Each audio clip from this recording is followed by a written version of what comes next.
is I have the opportunity. First, want to welcome my good friend all the way from Boston, Ernest Jaxx Owens.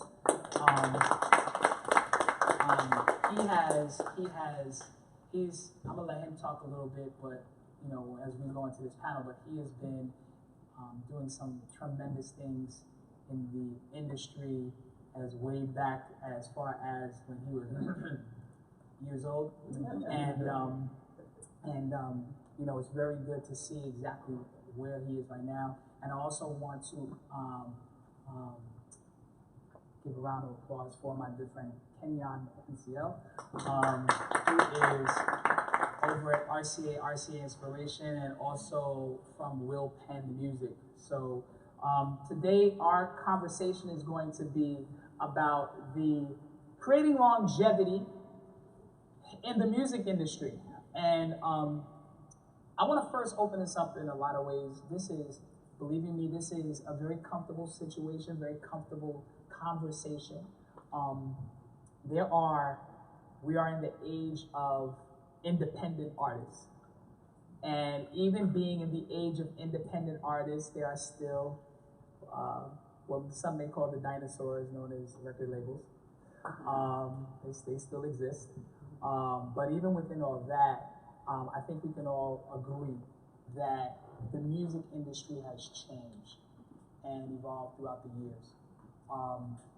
My first question to the both of you is: do you think that artists and their approach to music has changed as well? And how has that happened?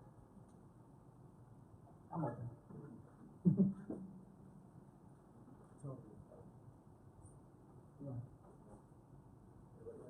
Go ahead. There it is. Can you hear me? I definitely feel like the industry's changed because artists do not have to depend on record labels to survive. And artists now have to reveal who they are and what they do and how their music benefits the audience. Before, the music was all about, well, I'm nice, I'm a great singer, I'm a great rapper, and you should like me because I'm great. It's not like that anymore. Now it's like, yeah, you sing, yeah, you rap, but how do you benefit me as a person that listens to you? And I think that's what changed the industry. I think the industry adjusted because artists now have become entrepreneurs. They have to be the bosses. Anyone that watches wrestling, I watch wrestling. Sasha Banks, known as the legit boss. And you have to take control over whatever it is that you do. And you can't rely on the record label to kind of be your financial backing or your resource. Not saying that they don't exist, but the industry's changed where now the artists have to take control. Cool. Now, Ken, you work for a label, and I'm sure, but you also deal with indie artists as well. So how is that? How have you seen indie artists, especially being an indie, working with indie artists? How have you seen indie artists really deal with the whole aspect of a label? You have indie artists like, yeah, man, I need to get with a label. What is pretty much how is working with indie artists changed, over the course of the years? Well, I would say initially, what's important is the fact that there's an advantage to working with indie artists, and there's an advantage working with major artists. Of course, with indie artists, you have more autonomy. Autonomy meaning that there's just, you can almost do as you please. There is more room to find your way. There's more room to be creative. With the label, while creativity is it's offered, it's suggested, there's just more red tape. And what's happening is the major labels are welcoming more so the indie approach. And reason being is because they're seeing right now there's such an interaction between the consumer and the artist via social media. So like via YouTube and even outlets such as Spotify. Spotify is actually the leading streaming service, musical streaming service, just in case, for those who do not know. So you have streaming services such as Spotify, you have Apple Music, another player is Tidal. And so these platforms are used to promote both major and indie artists. What I love about Spotify is that it provides a platform for indie artists and A&Rs, such as myself and others. What we do is we go to these indie playlists to discover artists, and we want to see, well, what is the consumer saying about this particular artist? And that's usually exhibited through the number of streams, how many times a particular song has been streamed, because that says that there is a demand for it. And so what's happening is the major label is taking on the mindset of embracing the indie artist and the indie approach. Cool. I think that, in the age of independence, the question always becomes, will there ever be the icons that we've seen before? Will there ever be the Princes? Will there ever be the Michael Jacksons, the Whitney Houstons? And especially in our, and I'll even relate it to our sector of music, our Christian sector of music. Will there ever be the Mahalia Jacksons, the Hezekiah Walkers, the Fred Hammonds? Will there ever be those? And there are a lot of people that I think feel a certain way about those artists, and then thinking that there will never be those type of artists anymore. Do you this is for for all of us actually, do you think that there is a contributing factor to being in the sense iconic? And let's be clear, we're not, as we have discussions even in this panel, even today, we're not eliminating the God factor. We're not doing that. But these people are icons, in whether it be gospel industry, Christian industry, mainstream industry. Do you think, what are the contributing factors to creating icons? I love this question because I am such a stickler for quality control. When you look at those artists that he mentioned, from Mahalia to Prince to Michael to Whitney, there's a quality control. There were people, one, they had the it factor. The talent was just there. I do believe that some people are just really chosen and they just have that thing, but at the same time, there is a cultivation process. There is a fostering process. The Bible even says that faith without works is dead. And so what you want to do is you take your talent and you cultivate it, you spend time with it. You don't want to get consumed in this era whereby you spend so much time on YouTube that you're not spending time with your own talent, with your own craft. One of the things that made those people iconic is the fact that they found their sound, they found their voice. Simultaneously, they were cultivated by others. We look at the likes of, let's say, Whitney Houston. Whitney Houston, she had the advantage of being the daughter of Cissy Houston, a gospel singer, and as well as Whitney had the surroundings of her, I believe Dionne Warwick and Aretha Franklin. These people are already seasoned in what they do. And so what happens is, so now Cissy cultivates Whitney as a child. Whitney comes into her own. Then she signs to a label, eventually Arista Records at the time, which is now RCA, and gets groomed by the legendary Clive Davis. So there's a pattern that's going on here. Michael, he had the luxury of being groomed as a musician by his mom, Catherine. He has the advantage of having his brothers who are older, they're seasoned at what they do. Then they find a sound. Joe Jackson as well cultivates the sound, and a sound is then developed. If icons can certainly be developed, icons can certainly be established. There is still room for it, but the most important thing is quality control. We have to monitor sound. We have to monitor the kinds of songs. Songs are still relevant today. Not just, it has to go beyond the point of, oh, this person have a number of views. Sometimes that's just interest in the actual persona of a person, but it may not necessarily be the song.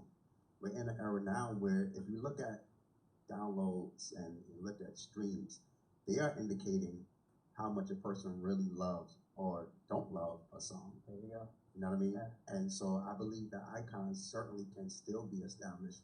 They certainly can still be discovered. But even more so, not just discovered or established, we have to make room for them to be developed. And I love that, because I think that there oftentimes we talk about, and I think we've all heard it at some point. We've heard the concerns about, particularly within the gospel industry aspect of Christian music. People are not buying gospel music. Gospel music isn't doing well. You know, we need to make sure that we preserve gospel music and preserve gospel music, preserve gospel music. I'm of the inclination that the preservation always comes with the advent of new sound, new fresh sound. Because when you hear new fresh sound, what ends up happening is you remember where it came from. Like we look at the mainstream industry right now, and what you see is a lot of just bad music out there. So people are desiring what was, because they feel the music now, there's just no alternative. But when there's growth within the industry, when there's growth in the creativity, what happens is it sparks people to appreciate what was, what is, and what will happen. You know, and I guess my question is for you, Ernest, is especially you being an independent artist, and you've been around, you know, for a long time. You know, I mean, you know, you've been part of the Tone camp. You've worked with him closely. What do you think, especially in this age of independence, what do you think are the contributing factors to help indie artists achieve longevity? My experience as an artist started in San Diego, California with Tone, then gospel artist. Anybody know Tone? Tone? And one of his best records was Out the Box. But we go back to the classic pronounced Tone. Woo! Yes, sir. Which to me is, for anyone as a Neuro fan, Restoration, you know, Taxi. The Taxi, Personal Jesus. My sister and I used to hear that song. We was like, look, I don't like all this gospel stuff, but I like this one. What made Tone great was the fact that he was not afraid to be himself. Right. The gospel industry at that time, and I was a young kid, so I was a teenager when I was working with Tone, and you know, the gospel industry was not very transparent about life issues. So a song like Taxi would have never been created. It was like, wait a minute, you're supposed to be talking about Jesus. All I hear is relationships. And we're like, well, Jesus saves and heals relationships, so we want to talk about that too. Can I get an amen? Amen. So I think as an artist, what creates icons is being surrounded around great people. See, I grew up playing basketball. I was basketball player in high school, tore my ACL in college. Everyone has a hoop dream, right? Like, yeah, y'all supposed to be in the league, you know. But I grew up around great players. So I was never intimidated by people that are great. And when you want to become great, you're not scared of someone else's greatness. And so for me, being around Tone, he's one of the greatest artists of all time, in my personal opinion. Although things kind of changed and he went away from the neuro thing and everything kind of evolved. I remember being around him when I was on the Out the Box album. And that was the first time of being in the studio, having to record on the spot. And as a rapper, I didn't grow up being a rapper. I grew up being a basketball player that ended up becoming a rapper. And his advice to me was perfect your live performance. Don't worry about the raps. Don't worry about it, because you'll figure that out. But perfect your live performance. I was like, well, everybody else said I need to be a great freestyler. I need to have bars. And, you know, he was like, no, because your stage show is what lasts longer. When you're 40, when you're 50, people are going to be asking you to perform, not freestyle on radio. And one of the things that I realized was, as I continued to build with him, seeing how he this dude could write a song in 5 minutes, and, you know, it was a great experience. And I think what helps people become iconic in 2016 and on, I think it's around surrounding yourself with great people but knowing that the avenue of greatness is different now. Labels don't no longer define who's great anymore, because we have a whole industry known as Christian hip hop. And the gospel industry didn't know what was going on with Lecrae selling 150, 200,000 units, and the gospel artists are over here selling 200. People are like, wait a minute, these numbers don't add up. I took calculus in high school. What's really going on? But the real thing is that our industry, we couldn't get radio. Record labels wouldn't sign us. And I remember being with the Tone camp, and we'll go to everybody. Word, Goatee, he was signed to Verity. So we would try to push the label through all these different avenues, and no one wanted to sign us. So one of the things that helped us was we were able to start creating a buzz with little sales. Let's be an independent artist. We selling 50 units, going to shows, playing for free. Come on, man. What makes you iconic is putting your pride down and humility up.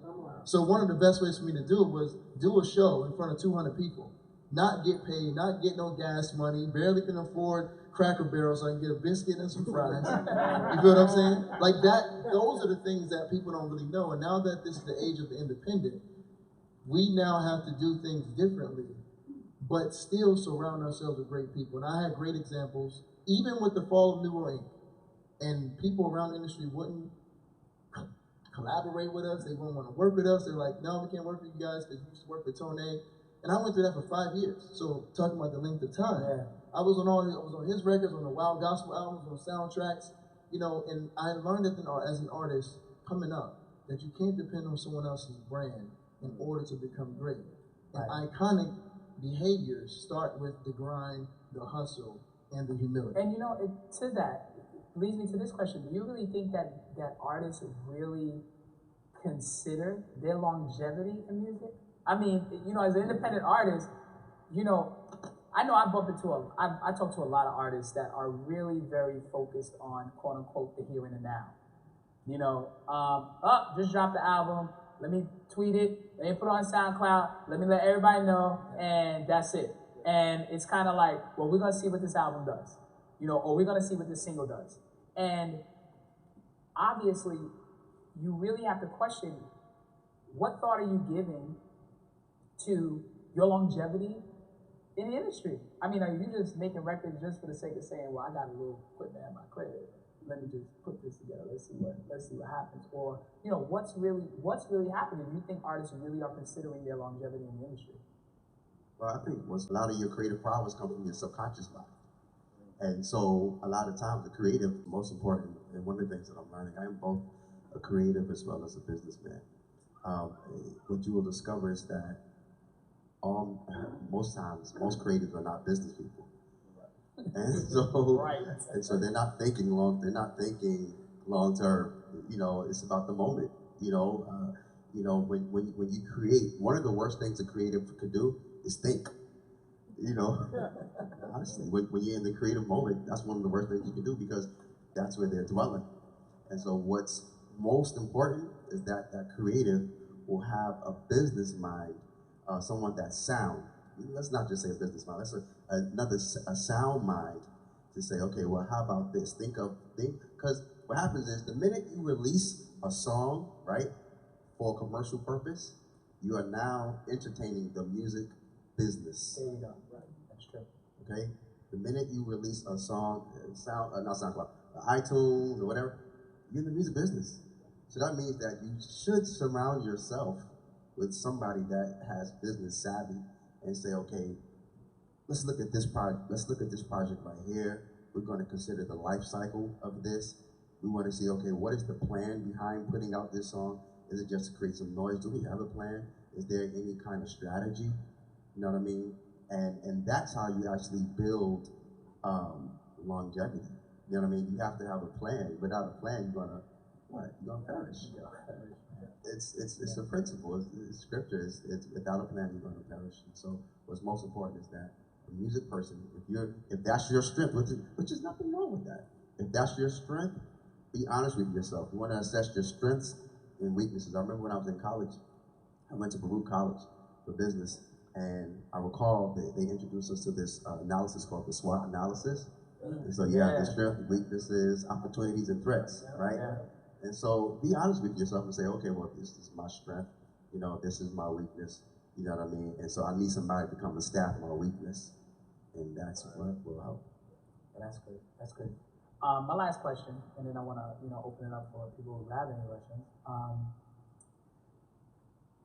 Let's look at the Christian music sector, and for all sakes, for all intents and purposes, when I mention, when we talk about the Christian music sector, I'm talking about all of Christian music, inclusive of Black gospel, inclusive of contemporary Christian, inclusive of Christian hip hop.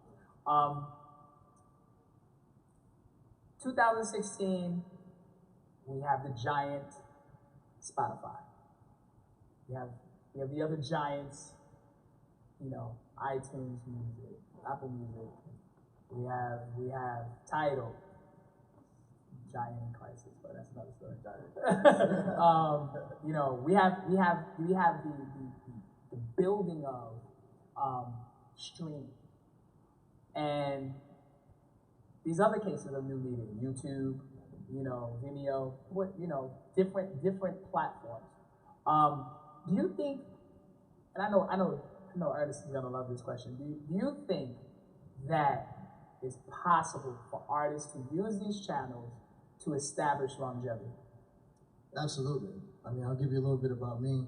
Before my first album in 2009, I made $40,000 doing music with no album, only a couple singles and royalties on, being on Tone's album and just traveling, right? Now, for most people, they'd be like, well, that's 40K. I'm like, but if you have no job and that's all you do, and I'm living in North Carolina where rent is only $400, understand this. Yeah, man. I can stretch that money. Pay the tithes, come on. Yes, sir. And my first check was like 11 bands, it was 11,000, and I was like, the first thing I'm gonna do is give to the church. And the reason why I say that is because artists don't really know what independent artists actually make. On a yearly basis, I can make between $5,000 and $10,000 a year doing music. I have a full-time job working at Harvard Law School, working on a degree at Harvard. That's what I do. One thing that can help with longevity is having a job. Independent artists understand this, please. If you have a phone bill, who got a phone bill? You got rent, and don't say you got kids. Come on, man. You know what I mean? I'm not saying, hey, look, if you have bills, you have to be able to pay those bills. I became my own investor because I had a 9 to 5. And I used to take money and pay my bills, make sure mom's is cool, you know what I mean? Whatever it is. And after I paid the bill, then I'll be able to invest in my future. Now, as an artist, longevity, everyone always talks about resources. Well, the most valuable resource right now that we have are smartphones, a tripod, and YouTube. And most of us do not even have the consistency to be on YouTube every single week. Like, we post on Facebook. Who posts on Facebook? Everybody posts on Facebook. We are like consumers, but we're not creators. We love to consume social media, but not create for social media. And I think in order to be an artist, an independent artist that kind of lasts, be honest where you are. If you only make $20, say, okay, I made $20 this year on music. I need to make $40 next year. Whatever it is, have bench goals. The next thing is create content when you're not releasing the music. One of the things that we kind of came in, we thought it was all about the music, only dropping a single and all this stuff. But YouTube came in and changed everything. Yes. I met a friend named Whitney. She has over 1 million subscribers. Natural85 she does natural hair vlogs. And she told me, she said, hey, Jaxx, why don't you ever vlog about other stuff outside of music? I was like, I never thought of that. And she was saying that as you create on YouTube, you actually create content that's beneficial for your audience. Because your audience doesn't want to just buy your music, they want to buy you. They want to understand who you are. They want to not buy you, but invest in you. Exactly. Right? So that means I can show people how I make popcorn. I can show people how to lose weight. I can show people any mistakes I've made in my life. I put it on YouTube. That's non-music related. And what happens with longevity is if your portfolio is diverse enough, when your music is in flux, or you're not creating as much music as you want to, your brand itself extends beyond the music. And I think that's what gives you longevity as an independent artist. That's good. That's real good. Wow. I heard someone say the other day is that even though you may do several things, people want to know you for that one thing, and when they know you for that one thing, that's where they trust you with everything.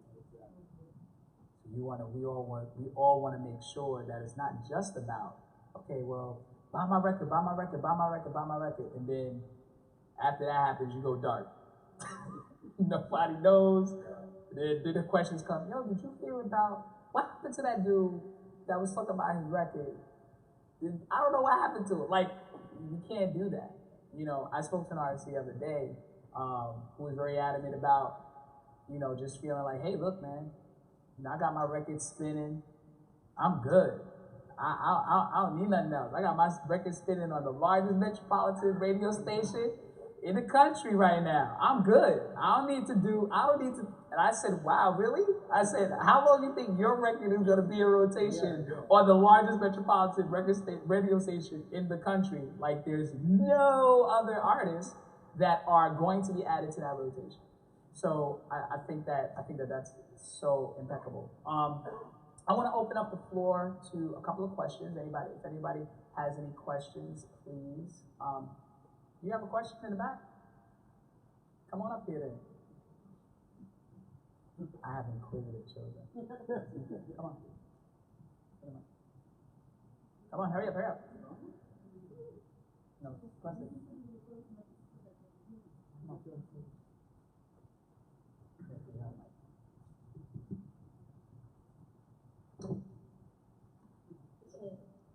So, like, how do you make music for non-Christians to buy or relate to without compromising yourself?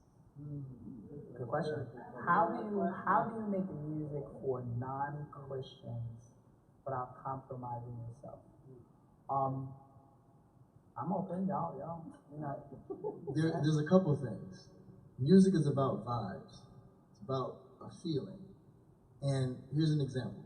So I made a song about a girl who was in college. When I tore my ACL, she was there.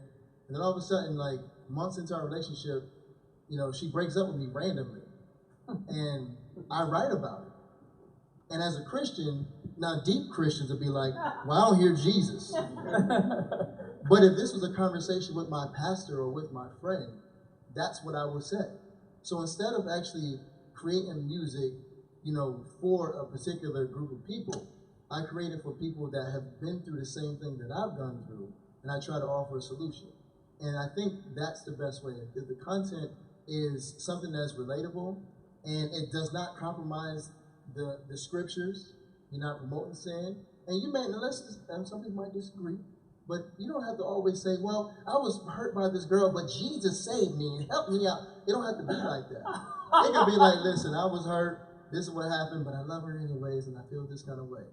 I think music is a soundtrack of life, and sometimes songs are just a scene in that movie, and that's how I kind of view it. But you can do it as long as you don't compromise gospel. You know, you can talk about whatever. That was good. Yeah. You know what? As a writer, having the opportunity to do some mainstream, one of the things I do first is I always pray. You know, I pray. I believe in Proverbs, it says, you know, trust the Lord with all your heart, knowledge Him in all your ways, He'll direct your path. And so I always ask God for words, because words take on life. You know what I mean? And I believe that we have a responsibility in the earth on how we use our words, not just to, you know, haphazardly use them. And although I do believe in reflecting culture, I believe if you look at a movie, the movie has a rating system, right? You got you got PG, you got PG-13, you got rated R, etc. I believe that as the creatives, we have the ability or authority to depict which rating is going to be. So while the song may not necessarily be gospel per se, it could still be PG, it could still be PG-13. And so, you know, you want to reflect life, you know, like heartbreak or happiness, like Pharrell's song, Happy. Like, you know, I heard some churches singing that song. It's not a gospel song, you know what I mean? But it's a reflection of our emotions. It's a reflection of how, it's that one thing that we all can identify with, you know, because I'm happy, you know what I mean? And so, you know, there is while all lyrics are not sacred, all lyrics are not sacred, lyrics can still be secular without being satanic. I like that. I like that. One more question?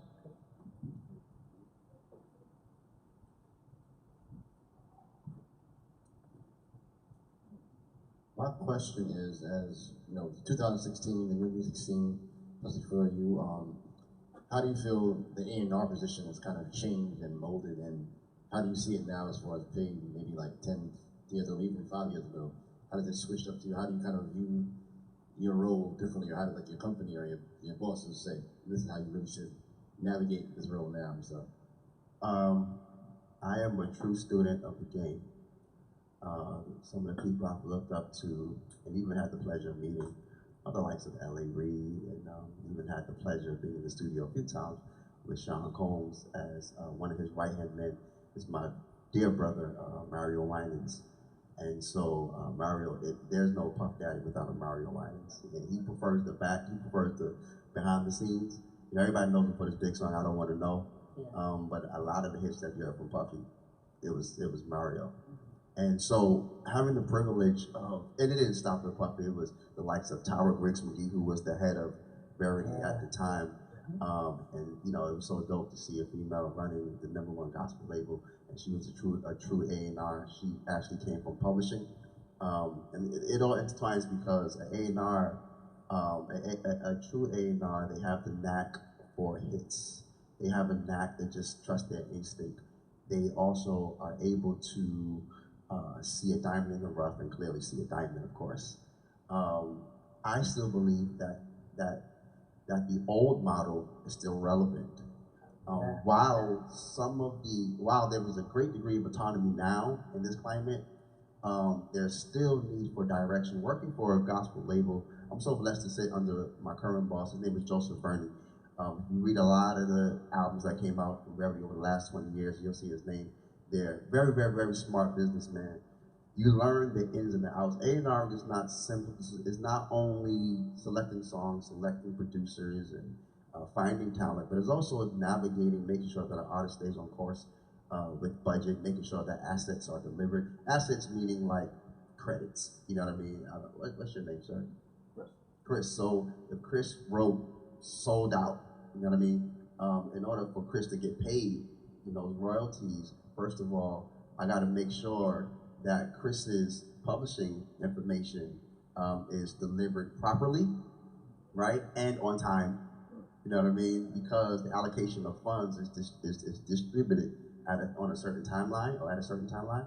So all of that stuff is important. So there was both an administrative and a creative A&R aspect. So I still believe that the old model, or I don't want to say old, because that's antiquated, but the traditional model of A&R is still important, as long as that A&R though has their finger on the pulse of music. There you go. You know what I'm saying? That's very important. You can't be, oh, I've been A&R for years, so I know it all. Nah, because the game it's changing, it's evolving, it's a whole nother animal now. You know what I mean? And so you can't lose your passion for the evolution of the music. I don't care what genre it is. You know what I mean? You can't lose your passion for that. And a true A&R is going to stand the test of time because he or she has their finger on the pulse of music. You know what I mean? They're watching and they're listening and they're learning. They're on the Spotify playlist. They're on YouTube. They're watching the various shows. I know America's Got Talent. American Idol is done. You know, but The Voice. You know what I mean? You want to keep your finger on the pulse of music. So, did I answer your question? Okay. Cool. Gentlemen, thank you. Let's give them a round of applause. Penceal, Ernest, Jaxx, Owens. I was just getting warmed up. Can I just share something with you? Go ahead, definitely. Anytime, regardless of whatever industry you're in, you always want to be a student of that industry. Make sure that you have the adequate resources. This is Billboard. Billboard. This is Billboard magazine. I carry this thing almost with me everywhere I go. This is the Bible for the music industry. In Billboard, if you're not familiar, I mean, it has some great stories in there. Unless you know about some of the who are some of the executives in the business, but also it primarily focuses on trends. It focuses on who's on the charts. Unless you, and for various genres, so from gospel to pop to R&B. Unless you know, and if you read the, for example, the Billboard Top 100, unless you know who the producers are, you want to know who the producers are in whatever genre that you're going to focus in. You know what I mean? It's good to learn the players of the industry that you're in, the writers. So this is it comes out weekly. You know what I mean? You can subscribe. You can subscribe for sure. You can subscribe. It's good to have. It's what you would call a trade publication. You know what I mean? And so I would advise, if you're in this music business and you're serious about it, read up. Read up, learn about it, learn what's going on. Because again, it's indicating trends. I was sharing earlier that this year it is reported that for the first time, streaming and the digital world has trumped physical sales for the first time. I gathered that from reading this, because it also helps. It gives executives, it gives us direction on, okay, how we need to consume or how we need to patronize our audience. And predominantly gospel, we are more physical than we are digital. And so that means like, okay, in order to keep this genre afloat, we're going to have to figure out how we can get our consumers, those true die-hard, hardcore lovers of gospel music, and get them to purchase music, via iTunes and, streaming too. I'm for streaming because it's the new wave. It's not as monetary, you know what I mean, or profitable, but nonetheless, it is the new wave. And so we're not going to act like it doesn't exist. It exists, you know what I mean? And so get into your resources and cool. Again, give it up for Ernest and Keyan. That concludes our essentials for longevity music industry, and right now we're going to go right into our next panel. Thank you very much, gentlemen. I really appreciate it. I want to invite up. Wow, wasn't that powerful? I hope you got as much out of it as I did. Now, I will be having a link to each and every one of these members that was on this panel, so if you have any further questions, you could direct it directly to them. Now, I hope that you have taken good notes and you will apply them. So until then, until the next panel discussion, I hope you guys stay blessed, and I'll be speaking to you later. Bye now.